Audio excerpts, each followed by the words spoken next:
To another episode of Progressive Action TV. I am your host, Tremel Thompson. I want you to let me know in the comments if you hear me loud and clear. Before I get into the meats and bones of the show, I want to make sure that you guys like, share, and subscribe to the channel. I want you guys to make sure that you donate to the Cash app right there, $ Progressive Action 100. And guess what? The phone lines are open tonight, so I want to know in today's MTA what's going on in labor, what's going on in news, whatever you guys want to talk about tonight, we're going to talk about it. But let me know if you hear me loud and clear in the comments. Um, and you know we're going to take it from there. We are going to take it from there. But before I get into anything, right? Before let me make sure that this is what's going on here. Before I got into before I get into any of this stuff, I want you guys to um I want to discuss with you guys what happened at 2 Broadway with me regarding my arbitration case. And as soon as I left 2 Broadway, of course, like also they thought it was so embarrassing. They released the deal that I signed. So I want to explain to you guys why I signed that deal. But before I get into that, let me just make sure that everything is working as designed. I just need people to say that they hear me loud and clear in the comments. All right, yeah. Y'all say y'all hear me loud and clear. So I want to get into why I took the deal before I get into we're going to talk about kids operating the trains. We're going to talk about the train derailment. We're going to talk about Richie Davis, what he has in store in his court cases and the people who support um his allegations. You know, the people who support who's standing by his side. We're going to discuss all of that, but I need you guys to share out the show so we could get this popping the right way. So nobody has asked me why I took the deal. I think people pretty much understand, but for those who don't understand, um when I had went down for Canella arbitration, right? And the arbitrator came out with his decision. Everyone who read that arbitration decision was like, what the hell is this about? Why is this arbitration decision solely against you? And I ain't gonna lie, I was dumbfounded myself because you would have thought if you would have read the arbitration decision that it was about my discipline. But for some reason, the arbitrator made Canella's arbitration about me, right? And just to give you guys more context, the people who were in that room was MTA lawyer Lindsey Gosson, MTA, the head of labor relations, his name is BK. His real name is Basuma Kamara or something like that. They call him BK though for short. On the union side, you had John Chiarello, you had Canela Gomez, and you had union lawyer Dennis Engel, and then you had the arbitrator. For those who don't know, right, the arbitrator is chosen by the union and is chosen by the MTA. Everyone who knows me, that I have been very critical for the past 9 years of both entities, the MTA and the local 100, right? They picked the arbitrator. Now, in the arbitrator decision, like I said, for some strange reason, and it's not strange, it was all politics. He basically made a decision about me, and it wasn't supposed to be about me. I was just, as the MTA stated, was a witness, right? Now, you read it, you see that it wasn't logical. He obviously was not neutral. You already see that he was basically biased against me, right? And I got it. The people who picked the arbitrator is the union and the MTA. Why would they pick anyone who would not make me look like a villain, right? So during my I found another case that this arbitrator has done between the union and the MTA. And this arbitrator was ruling on a case involving a bus operator who was being set up. I guess he was fishing for to have sexual relations with a young individual, and they set him up. He went to meet the person and he got arrested, right? And the MTA tried to take his job away from him, and the arbitrator saved his job.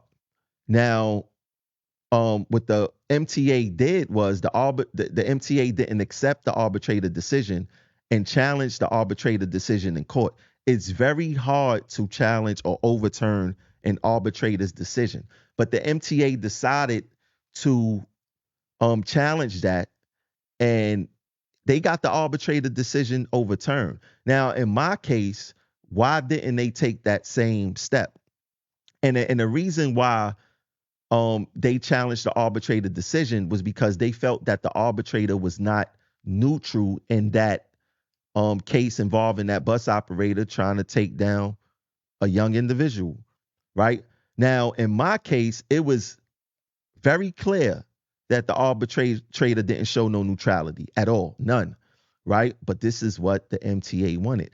If there's supposed to be a zero tolerance policy for violence, why didn't they challenge the arbitrator decision, especially when he didn't show no neutrality? But they challenged that same arbitrator decision in another case where he may have been just a tiny bit not neutral. In my case, it was perfectly clear that he showed no neutrality, right? Why didn't the MTA challenge that? It's because they wanted the outcome that they got. It wasn't about having zero tolerance for violence. It was about punishing Trammell. This was about punishing Trammell, right? So fast forward to my case, my arbitration case. Now, for one, what I did was the arbitrator who ruled in Gomez's case was supposed to take on my case. I got that arbitrator removed because I said that he wasn't biased, and he recused himself because he knew that if he would have went on with it, I would have had a big case. So the MTA and the union is what I'm figuring is that they told that arbitrator to step aside. Now, during Gomez's arbitration, just to add more context to it, I named the people he had in the room: BK, Lindsey Gosson, Chiarello, Gomez, and the union attorney. Now, that time when Gomez first got in office, and me and him were still friends at the time, when he had attempted to shut down Coney Island Yard and was getting a lot of backlash from it, from the union administration, he called me and told me that BK had called Chiarello and told Chiarello to get him in check. Now, why would the head of labor relations call another union officer to tell that union officer to get a vice president in check for that vice president doing something safety-wise for their members, right? How can a high MTA manager feel comfortable calling another union rep saying to get your other union rep in check?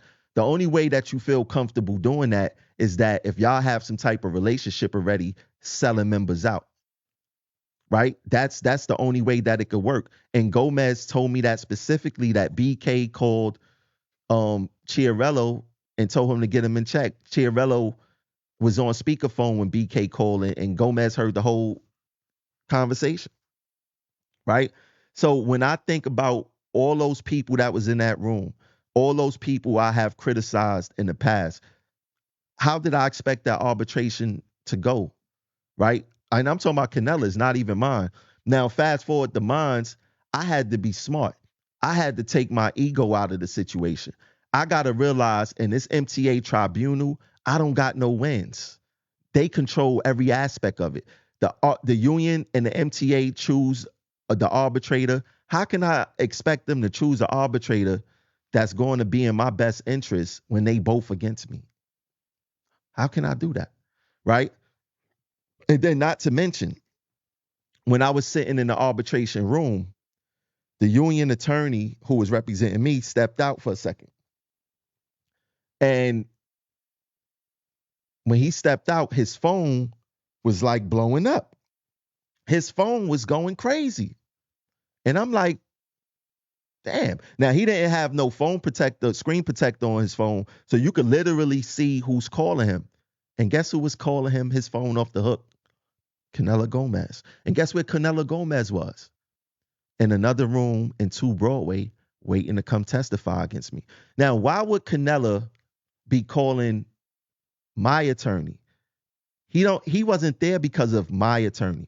My attorney, the union attorney, was there. He wasn't a witness to my case for me. He was a witness to the MTA. So the only people he should have been calling was, guess what? Management, because management told him to come down to come testify against me so I could get fired. And guess what Canelo did? Like the good managerial soldier that he is, he went down there and was ready to testify. He's calling the union attorney for what? And then I heard buzzings of Canelo in other rooms saying, what's taking so long? I'm ready to go testify. I'm ready to go get this over with. I'm ready to get him fired. This is your union vice president. Now, when I went down there on him, right, for one, they didn't let me know what I was coming down there for. And guess what? I got everything recorded. Every single last thing recorded. I don't trust these people, and they can't tell me what to do. Right? I never wanted Gomez to get fired. I put that in an email. I put that, and I told that to the MTA lawyer. I never wanted Gomez to get fired. This was Gomez's whole idea to get me fired. When they jumped me in that room, they called the police. How can you jump someone and then call the police? Because let's not forget, there was a neutral witness who said they seen everything, the whole interaction, and said that if they say what they saw, Canelo would not have a job. This guy's not a friend of mine's. I don't even know who this train operator is. I know his name, but I don't know. I seen his picture in the videos, but I don't know who he is. And when I looked at the video, yes, he had a clear shot view of that room. Right? The MTA never called him down as a witness. Why? Because their goal was never to exonerate me. Their goal was never to get Gomez fired. That's why they never called him down. Why they never called no witness down in that room? Because it wasn't about me getting justice. It was about them giving Gomez a reward for a job well done for someone that they hate, which is me. Right? Now, like I said, I never expected to get justice with the MTA, because guess what? You know what Gomez wanted? Gomez know that I could beat him in my sleep in election. He's going to be even easier than Eric to take out. Super easy. Right? I never thought I was going to get justice there. If I would have went through with the arbitration, you know what Canelo wanted? Canelo either wanted me to get fired or get demoted. He wanted me out the way. Strictly out the way. That's it. That's it. So I disturbed their game plan. And I knew I wasn't going to get justice there. So I said, you know what? I'm going to take that deal. Yes, I am. Gomez ain't going to have a chance to testify. No, he not. Let me tell you something. See, I'm smart. Gomez, you want to testify? You want to tell your side of the story? We not go there where you working with management to try to get me fired. You know what we gonna do? We gonna go to civil court. Yeah, let's talk about the court case. Let's talk about the court case. You want to go talk to management? Nah. Management can't help you here. You have to go talk to a judge. You have to talk to a jury. And guess what? Attorney that Willie Rivera used to defend him against his defamation case against me. Guess what? Willie Rivera lost his case. Willie Rivera owes me a check right now, courtesy of the attorney that you're using, because y'all figure, oh, I got me an attorney. Certain attorneys have certain specific practices. Y'all are hiring union attorneys to handle civil cases against y'all. Guess who I'm coming with? I'm coming with a civil attorney. So y'all hear a lawyer and think a lawyer can represent you in anything and everything. Nah, it don't work like that. So thanks for using that attorney. because I know that you're getting it on the arm, but you don't care. You getting a free attorney. Don't worry. He's going to cost you in the long run. You ain't got to worry about that. He's going to cost you in the long run because there's a check to cut. And that's why one of the reasons I wanted to get you fired. Because if you got fired, how you going to pay me? As long as I know where you work and how you work and how long you work, you're going to have to pay. These damages that y'all caused on me is not going to be for free. So I take you out of the MTA game. Oh, your story. And guess what I've been doing this whole time I was out? People, you was running your mouth too much, and people was doing this with their phones. Tramel, listen to this. Oh, yeah. Yeah. Yes, sir. Yes, sir. So when that civil case come, just know what time it is, buddy. Justice for me is not getting you fired, even with all that I've been through. That's not justice for me, sir. That's not justice for me. Taking you to civil court, and you know what's going to hurt you worse? When they take that money out your check, or however which way it get a check for me. Every 2 weeks, when you see a chunk out of your check missing, you go think about me. That's what's going to happen. You too young to retire. You can't run. So yeah, I took the deal because y'all wanted me fired. I lived to fight another day. I still got my job. You still gonna have to pay me. Now we gonna see what it is. Yes, sir. Yes, sir. Yes, sir. Now let's get it. Paperwork is out in less than 15 minutes. Before I left 2 Broadway, the paperwork was out. I'm not going to speculate of who released it or whatever the case is. I don't have anything to hide. I'm not worried about that. I'm not worried about that. But let's start getting into the meats and bones of the show. Like I said, the phone lines are open. We could talk about whatever you would like to talk about. Let's get to it. This is what we do. So the first thing that I would like to address is that there has been a rise of that nature, very dangerous stunts they are pulling. And it seems to me as if the MTA president, Richard Davey, don't think that is dangerous. But what I want to do is that I want to play the whole press conference that he had. I believe it was today. The whole press conference that he had today regarding the kids playing on the trains. And then I'm going to talk about the train derailment, the train collision. Let me be specific. The train collision. Topic is going to Miss Kimberly Richardson of WABC Eyewitness News. Kimberly, Rich, you might want to pay attention. There's an off chance it's for New York City Transit. All right, go ahead, Kim. Can you tell us what you know, how it happened? The kids, I think they were teenagers who snuck into the subway car and moved it?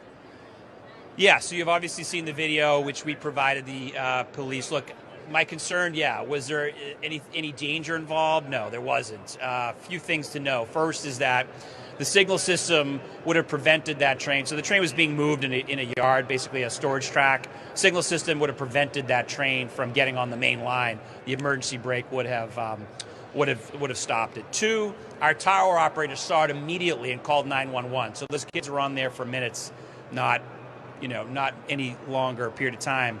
3, we have already, and prior to this incident, actually looked at changing the locks on our conductor cabs and our trains. We have seen an uptick in people trying to legally sell some of these keys online, for example. So we're addressing that. And as I said, we captured footage. We continue to add cameras into our system. And so the fact that we were able to provide police with the footage of those, I don't know how old they are, if they're kids or teenagers or in their 20s, unclear. But I will say this. I mean, the police usually bat 1,000 when we give them video and arrests. I expect they'll bat 1,000 on this one. How did they get the key, or what? Is there one key for the conductor? We'll find out. Yeah, it'll be part of the investigation. Could have been stolen. I don't know. But obviously the NYPD will find that out for us, to say the least. And how far, you said it stayed within the yard. How far did it go? Like feet. It was not that dramatic in its move, but I want to assure folks, at no time was that train at all in danger of leaving the yard, because of the signal system would have activated the emergency brake. That thing never would have left the yard. But again, am I concerned? You're damn right. We're going to find these kids and throw the book at them for sure. Yeah, when you looked at the video, what did you think? No, I was not happy, right? It's just yet another incident where, things are slowing down the trains and hardworking New Yorkers can't get around because I got people vandalizing our trains, whether they're smashing windows, jumping turnstiles, or in this case, trying to move trains. It's not, I'm sure they thought it was a prank. It is not funny. It delayed, our people from getting their job done, and now it's taking up police resources to investigate this incident. All right, slightly to the left, Andrew Siff, Channel 4. Andrew. I want to compliment you, Rich, on your New York Knicks tie. The first question. Now, could you believe that he said that it is not dangerous?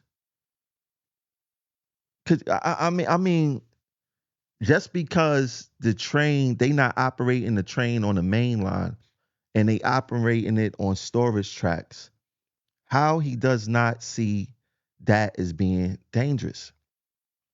And I want to put this into perspective because it's obvious that he does not know our jobs. When trains are laid up on a storage track, and let's just say that train needs to be made up for service, which means that it's to the terminal. Train operators go get that train. And not only that, they have to make sure that that train is operable before taking it into service, right? They have to do a walk around the train.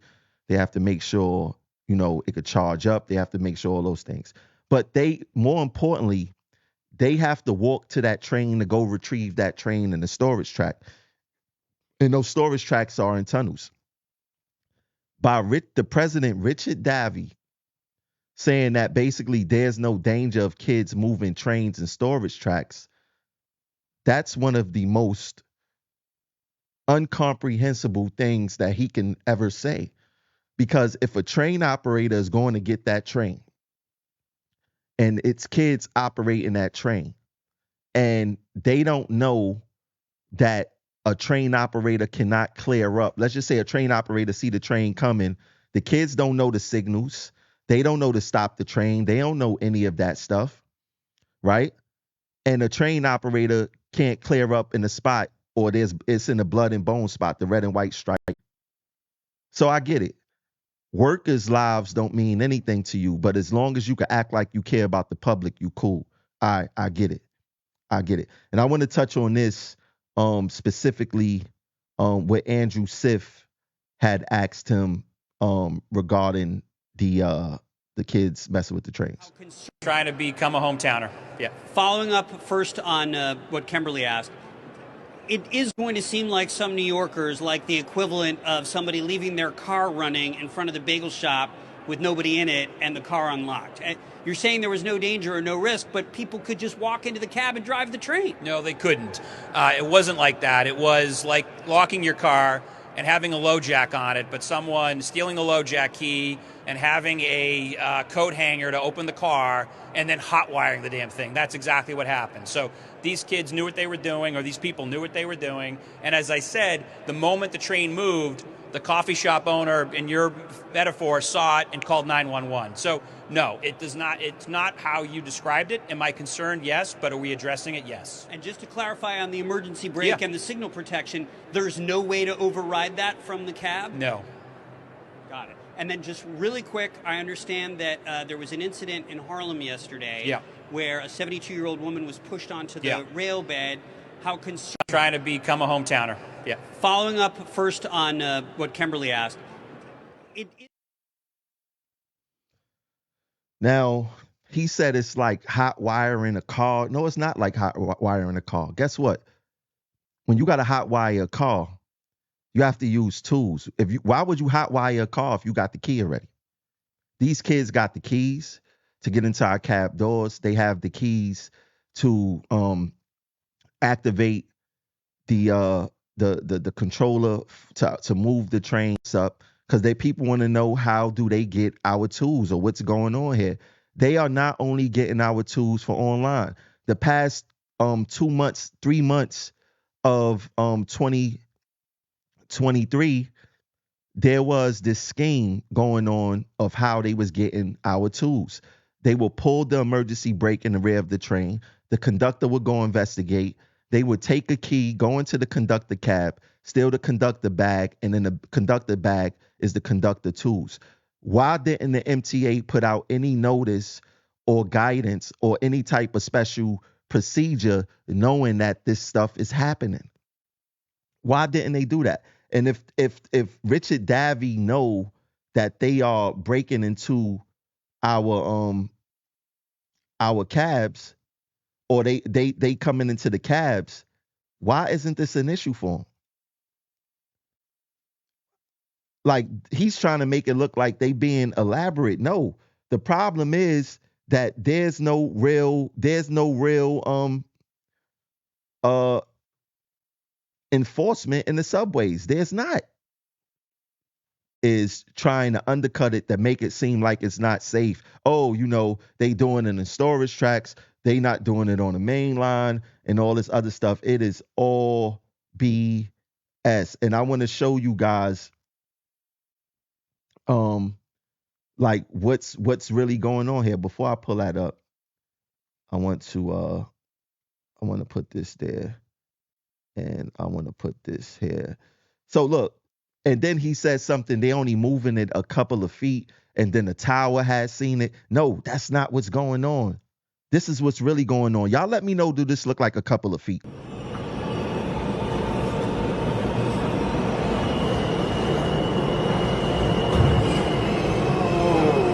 It's a V train.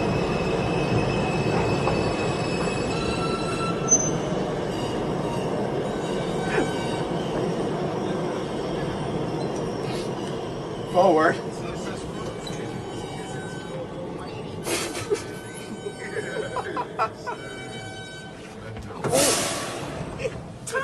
Perfect. Subway edition. That did that look like a couple of feet? They moved that train a considerable amount of feet, not just a small amount. That was a large amount. I mean, look at these kids. Look what they doing. Close the door. Why are we moving away? I know what I'm doing. Oh shit, this is fire. Wait, why are we moving backwards? He knows what he's doing. No, I know. Hey, yo, let me off. Close the door. Why are we moving away? I know what I'm doing. How was that? How, like, and then what people saying, oh, that looked like a train operator was involved. Nah, they stealing our tools. Like, they know how to play the part. They know how to look the part. They know how to do that. That's what they do. Right? Now, I had got an email and it seemed like a whistleblower who said that there's actually an MTA is well aware of this guy, and they haven't took action on him because he knows a lot about what they're doing on the inside, and he's holding his good boy status card over their head, and they are allowing him to continue this. Somebody sent an elaborate email to me. I think they sent it to all the MTA management, and they gave specific details on who this manager is. I'll probably go do a later show talk to fast forward to, let me see what this is. I want to talk about this right here, right? Because it's mighty funny. We was talking about kids moving these trains, and I made a post about, if these kids are moving these trains in storage tracks, I've heard of plenty of train operators who the MTA accused of hitting the train in front of them when they laid it up, and the MTA come with this egregious amount of discipline and with dismissal, and train operators don't have no way to prove that it wasn't them, because the next train operator that come get the train, they do a walk around. Hey, the anti-climber plates is bent. It looked like it crashed into the other train. Is that really the train operators, or that's kids on the storage tracks moving these trains? Because I have plenty of videos of kids on the storage tracks moving these trains and crashing in to other trains and stuff like that, right? So information than I am. But I would like to talk about this situation right here, right? So what ended up happening today is that two trains collided. And one train, when the trains collided, one of the trains that was hit was derailed, right? Now, this is a very serious situation. There was, first they was like it was no injuries. Then they reported it was 20-something injuries. I wish those involved a speedy recovery. I heard that there were the train personnel, the people who was on the train, my coworkers, they were hurt. Speedy recovery to them.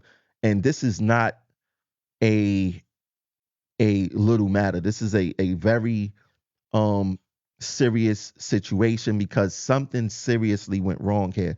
Now, for those who don't race in between the trains, so one train won't enter or come close to another train, they have something called signal blocks. And there's a 2 signal block. That means that there's 2 signals before another train enter that block. So there have to be 2 signals clear before a train can enter that block, right? The only way that can't be is if a train operator keys a train by a signal, but you only could do that with permission, or the station of a train could be a few feet apart, right? But this wasn't CBTC. This was the regular signaling system, right? So my thing is, how can 2 trains be in the same block at the same time? Now, from what I understand is that one train overran the home signal of another train that's passing. Now the way I switch and the switch there at the home signal is to prevent that same exact things, to prevent trains from crashing into each other. So how did this train crash into the other train or collide with the other train? It's beyond me. But you want to know what? Let's listen to what President Richie Davey have to say, the guy who thinks that moving trains, kids moving trains. Who's got it? Anybody? Sorry. Yes. Was this operator ever, was there a switch problem? Where did the breakdown? Yeah, so we're going to look at all those factors, obviously. Switch signal. At this point, there's nothing, there's nothing to suggest that it was equipment related. We will obviously look at human factors as well. I think it's a little too early to tell, but at this point, from what we can tell, the equipment was working as intended. Yes, sir. I want us to be clear on what he said. Richard Davey, president of the MTA, said there is nothing to suggest the crash was equipment related and are investigating any human factors that could have caused it. Any human factors that could have caused it.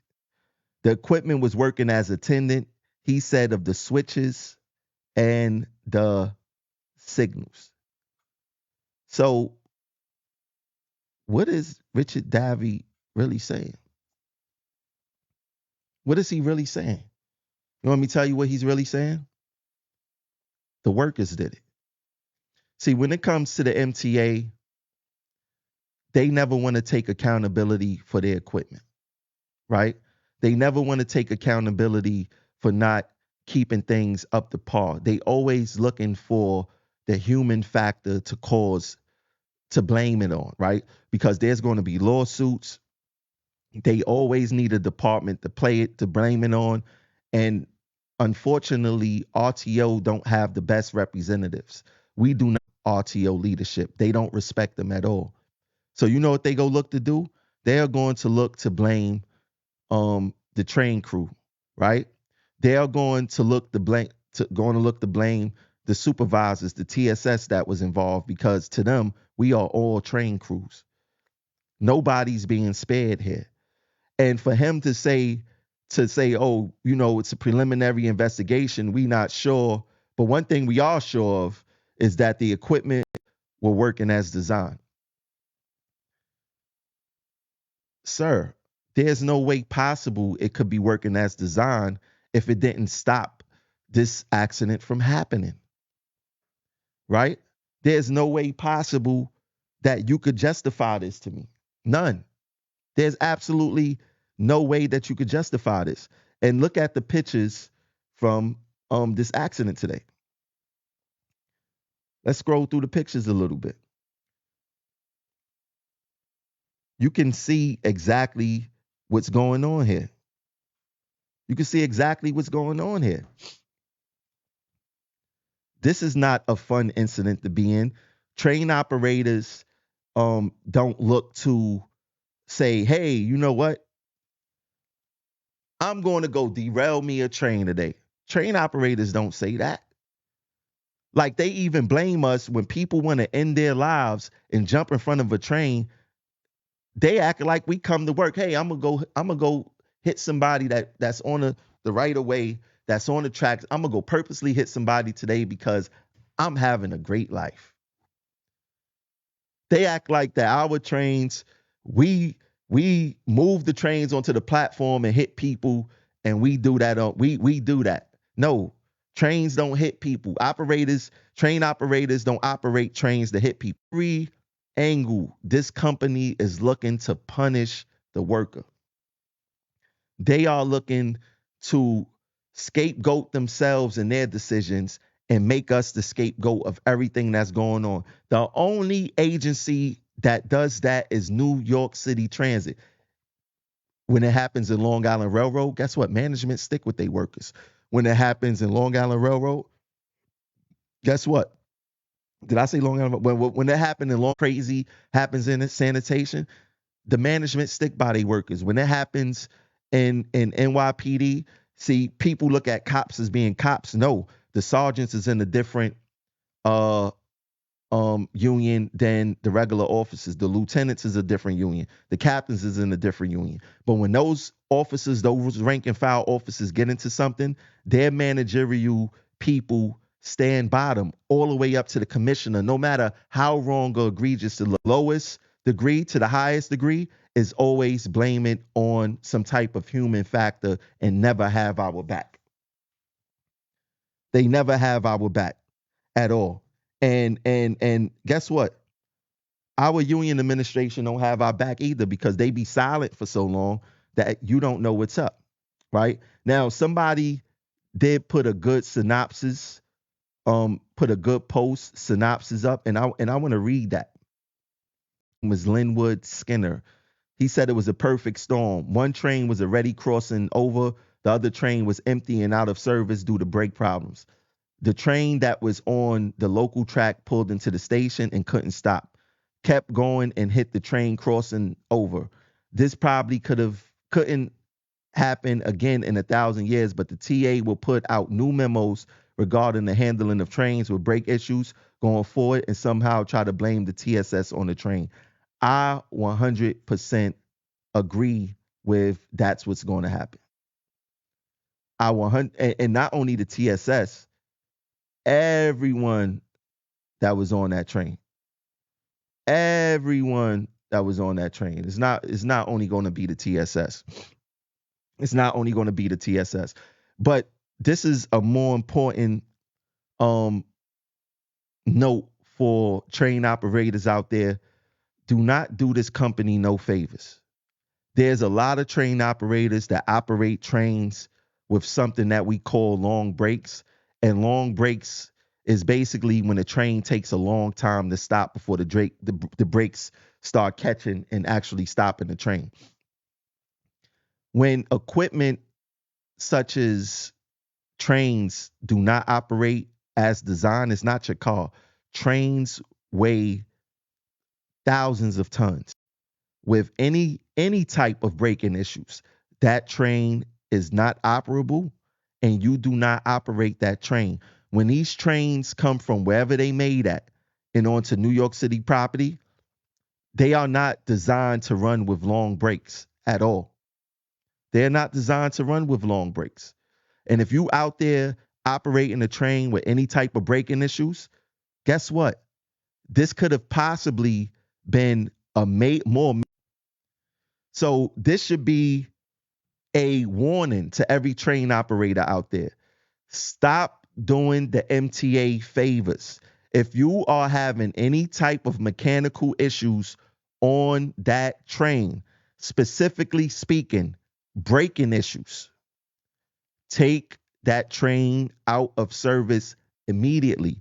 And for you TSS out there, because the MTA, like the RCC or OCC with train, that like what they do, train operator calling in, hey, you know, I'm RCC, I'm experiencing long breaks. All right, no problem.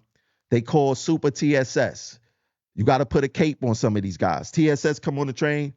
Hey, the train is working. It could operate. All right, train operator, that train is good for service. Take it to the terminal. No, that's your train operator. If forget about the train with those braking issues, they cannot make you operate that train. It is unsafe, 100% unsafe. Right? And to your super TSSs out there that like to come on the train and show your boss that, hey, boss, nah, and try to make the train operator look bad, then now guess what? Got two TSSs that was on that train that collided with the other train. Both of those supervisors are going to be in trouble. Right? You don't have no special qualities or superpowers to operate a train with bad brakes. Bad brakes means bad brakes. There's nothing that you can do. I don't care if Jan Oliva come on that train and he's skilled. I don't care if my man, number one TSS, Kenny Taylor, got on that train. If the brakes are bad, nothing is stopping that train. Bad. And train operators, do not be afraid to take these trains out of service, with specifically speaking with braking issues, because that could have easily been 2 passenger trains, and the brakes could have been bad, and that collision would have happened. And guess what the MTA would have said to you if you would have told them, hey, I was experiencing brake issues, but there's no buts. You know what they would have said to you? Well, why didn't you call it in? You should have called it in. You shouldn't have operated the train. Blah, blah, blah. Everything would have been this when it comes to safety. This should be a warning to everyone. And I expect for the union to come out with some type of memo telling train operators specifically, if a train have any type of braking issues, you do not operate that train. It is as simple as that. Now, we're about to make sure that you guys donate to the platform, $ Progressive Action 100. You watching on Facebook, make sure that you send in some stars. If you're watching on YouTube, make sure you hit up the super chat. We're about to get into some more interesting stuff. So guess what, guys?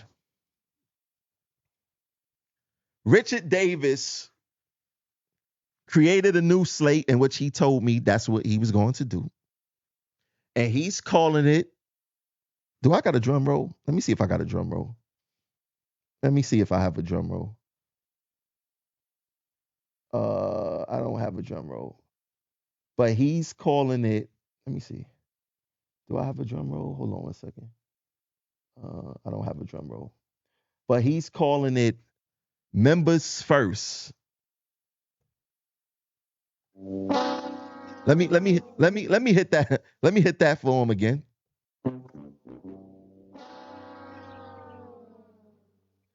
Members first? I mean, yo, are they serious? Is he serious? Members first?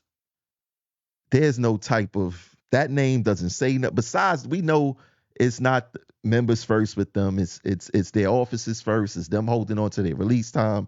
It's them as managers first. We are not first, right? It's not about members being first. It's all BS. Right? It's all BS. It's not real, right? member name, like nothing cooler. Members first, Richard Davis. Now, like I told you guys, I've been reporting about this for a minute. He told me that he was going to change the Stand United name.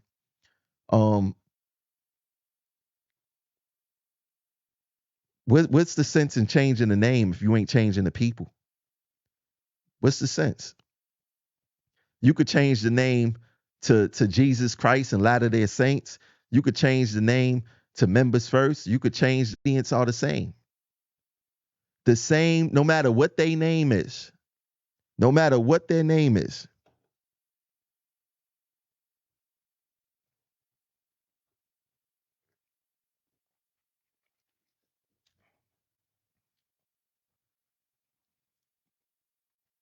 Hold on one second. Hold on one second. No matter what their name is, they're going to sell us out. They are still going to screw us over. They still not going to do the right thing. So what's really going on here? What's really going on here?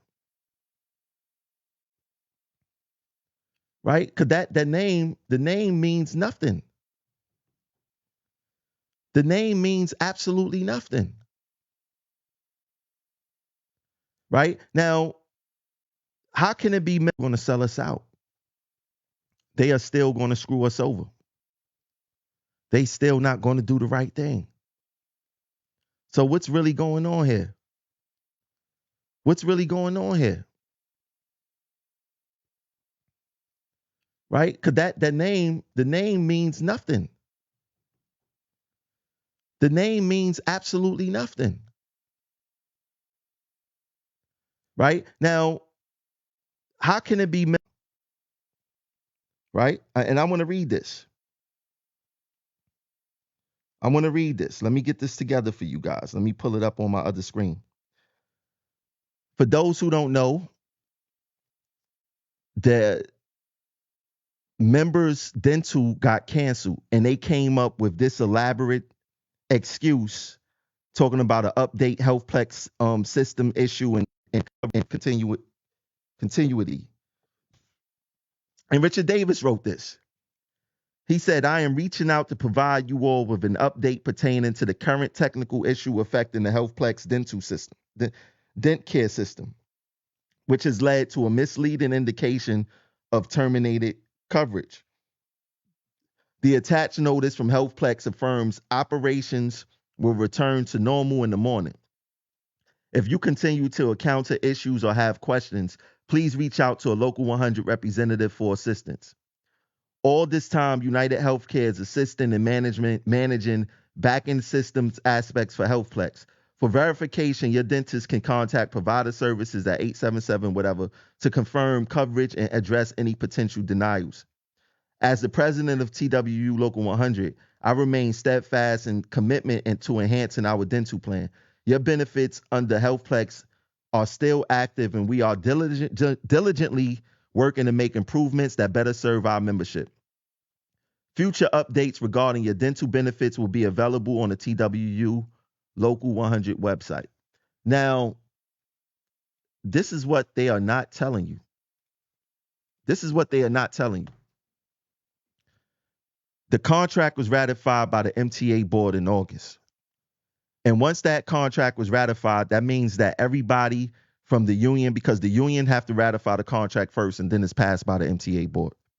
So from basically from August to January 1st, the union was supposed to be getting all these things in play, right? They said that we got an enhancement in our dental. Well, guess what? To where it's at. Right? And there wasn't no glitch in no system or nothing like that. It's something else happening behind the scenes. And the MTA is not, I get them confused all the time. The union is not being transparent with the members as to what's happening. There's a difference between a glitch in the system and members, doctors, dentists calling them and saying, hey, we can't take your coverage because it's not active anymore. Right? And if this problem is going to be fixed within a day, why do dentists have to call anybody, or why do we have to make calls if it was just some type of glitch in the system and it's going to be rectified the next day. There's something more deeper to what's going on. Now, the union got a couple of $1 million for supposedly enhanced dental coverage, but when you factor that in, it's only about $4 extra a member. That's it. So literally, do the math. It's only like $4 extra a member.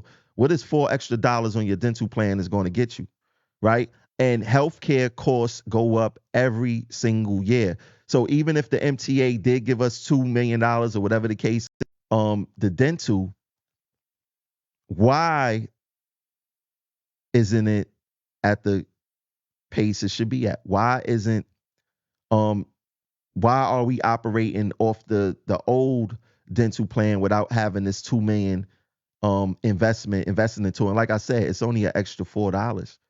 Like the healthcare dental, I'm gonna be honest, HealthFlex, whatever it is, I didn't have issues with it. It has declined tremendously throughout the years, drastically throughout the years. And once again, how can they say that it's members first when we finding out the information last? Like how can you have the audacity to say that it's members first when this type of BS is happening? How can he say that? It's members first. Nah, like it's all BS, and it's that name don't sound better than Progressive Action. I'm sorry to hear that. That name does not sound better than Progressive Action. Now, another thing that I want to tell you guys is that every time a union official get in trouble, they use now the scheme that they use is that, well, we pay for the lawyers themselves. Why are they using a union contract attorney to defend Richard Davis in a private matter? Dennis, for those who don't know, Dennis Engel is general counsel for the union, right? And not only that, he is what they call a partner in the firm Colloran, O'Hara, and Mills, right? And just to show you guys this part right here, this is the LM2s, right? This is the LM2s. The LM2s is a document that the union have to fill out every year, which shows how they are spending our union money, right? So as you can see, Callahan, O'Hara, and Mills LLP, they paid them $262,306 for the year, right? Which means that our union dues goes towards the people who work for that firm, specifically speaking, the general counsel of the union. So guess what? Guess who's paying for Richard Davis' defense in his gender-motivated violence lawsuit against his ex, Nicole Hecker? The members are. We are. Right? Y'all comfortable with that? Y'all comfortable with that? Now, I'm not going to tell people not to pay their union dues. But one thing I'm going to start pushing within probably the next week, there should be no reason why we should be paying into COPE. For one, the politicians don't give us nothing in return. We don't see how our COPE dollars are being spent or how it's being spent and it benefiting us. There's nothing. These politicians don't write no bills to benefit us.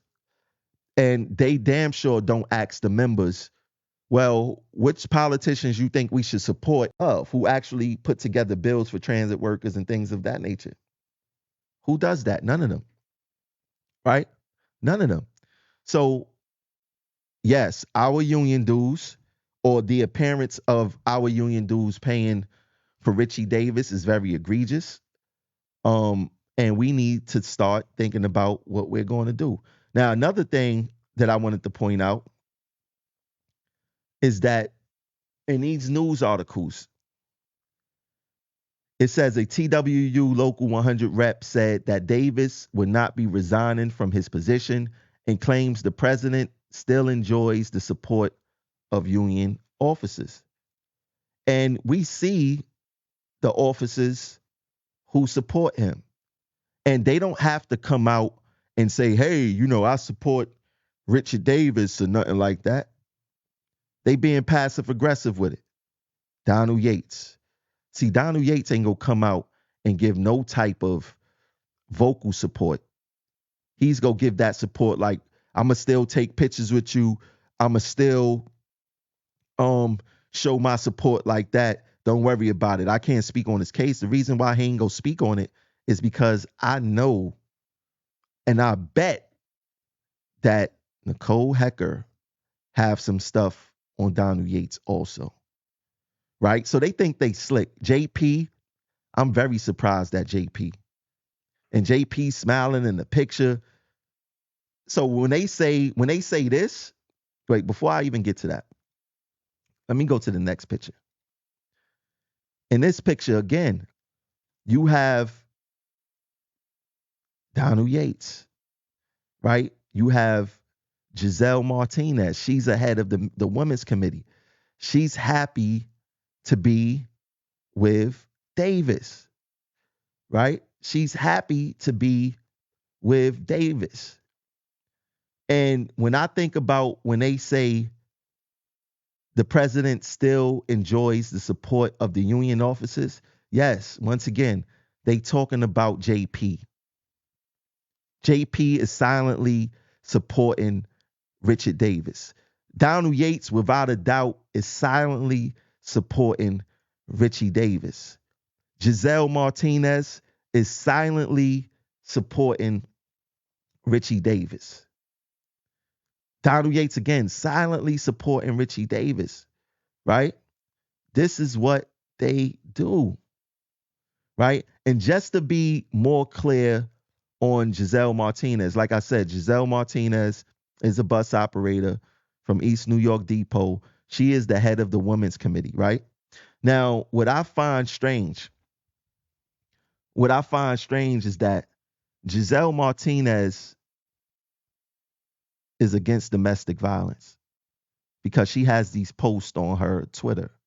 District 10, Carmen De La Rosa, New York City Council standing alongside WWC Chair Giselle Martinez against domestic violence. With today's march, we open the month of domestic violence awareness. No more violence against women. Really, Giselle? Let's look at this. Giselle Martinez, October 1st marks the beginning of the Domestic Violence Awareness Month. Today, we stand together in march for the victims of domestic violence and in the name of Ramona Elizabeth Rodriguez, who was brutally murdered last year by her ex. WWC stand against domestic violence. And she even posted this. Hochul signs package of protections for survivors of domestic violence. As the Domestic Awareness Month is ending, I would like to share this legislation package signed by our governor for survivors of domestic violence. So, Ms. Martinez, what I've come to understand is that domestic violence for you is just something for you to act like you care about domestic violence. Because guess what? You're posing with this guy.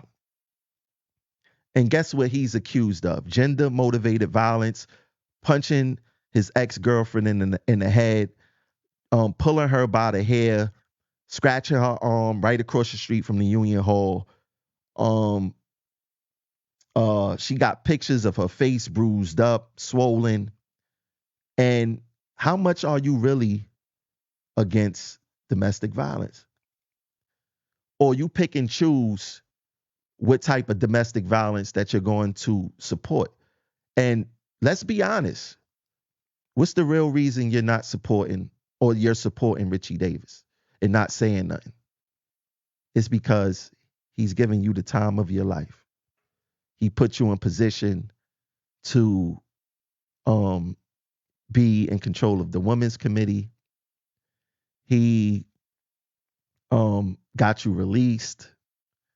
You making extra money. You not driving the bus. You making your own schedule. You doing your own thing. Yeah, so for Richie Davis, and from what I understand, you mentioned in that book, I'm not sure, someone told me, that your book have instances of you being a domestic violence survivor, allegedly. And that how it almost killed you or something like that. Allegedly, I don't know. But someone told me that. I'm gonna have to look into that myself. But if that's true, how can you support Richard Davis? Now, I don't want you to take this as an attack. You being very contradictory on your stances. Yeah, I'm going to stand up for domestic violence against everyone except the person who cuts my check. Because that's what it's about. And that's what it's about for a lot of these union officers out here. It's all about the release time. It's not about morals. It's not about putting the members first. The members is never first. No, it's first their release time. What's first? Staying away from their tools, whether they a bus operator, whether they a track worker, whether they a cleaner, whether they a station agent, conductor, no matter what it is. That's their goal. These people have no consciences.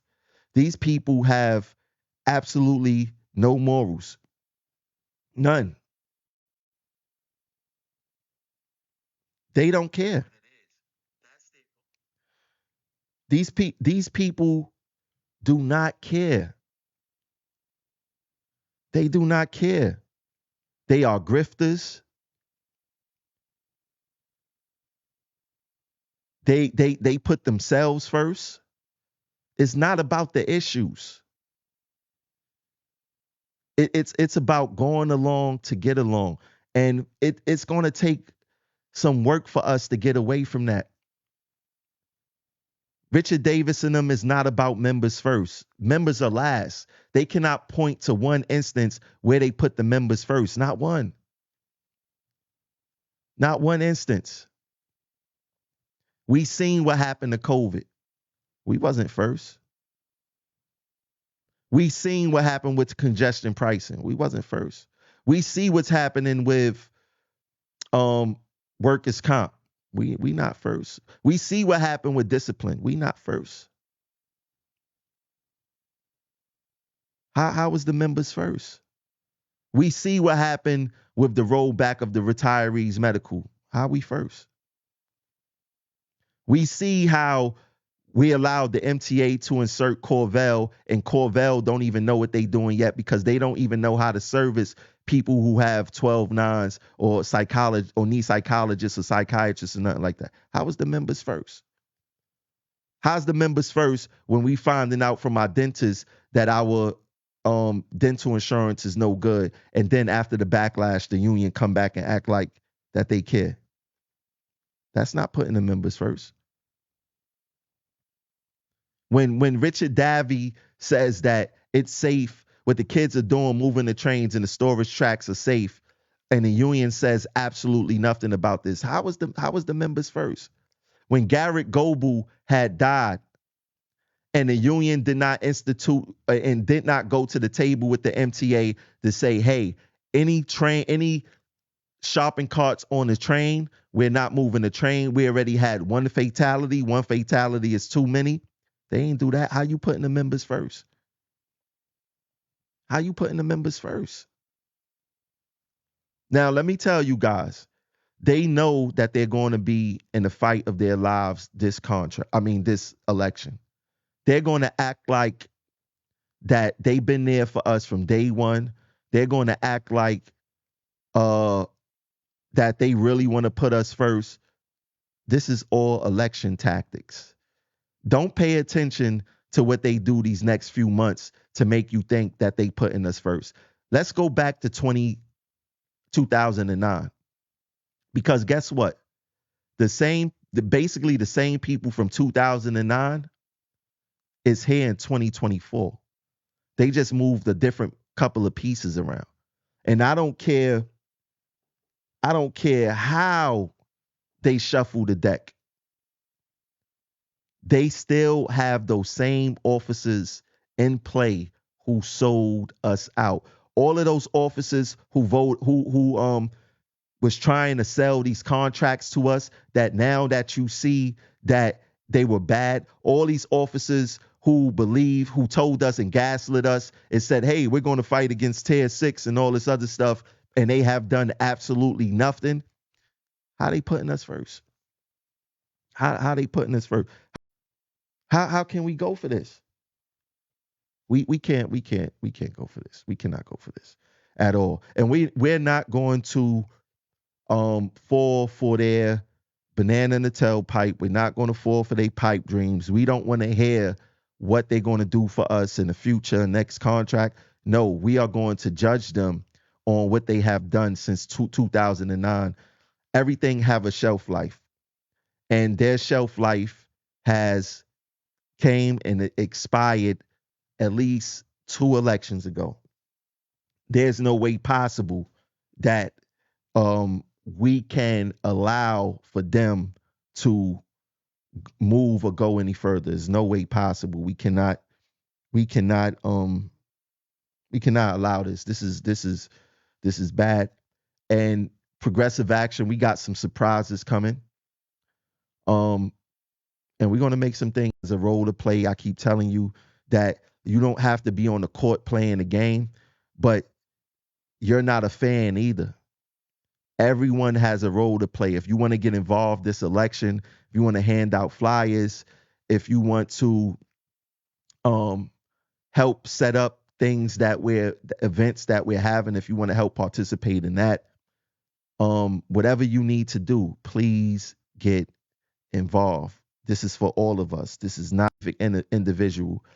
People complain all the time, and it boggles my mind when MTA workers complain and don't want to get involved. You must be the change that you want to see. You have to be that change. If you don't want to be that change, then guess what? Nothing is going to change. You're going to be complaining. Get involved. It's not hard. Support who you're going to support. I hope you guys enjoyed this show. Please donate to the channel, Progressive Action 100 via Cash App. Hit the stars up, like, share, subscribe. I'll catch you guys later. Peace.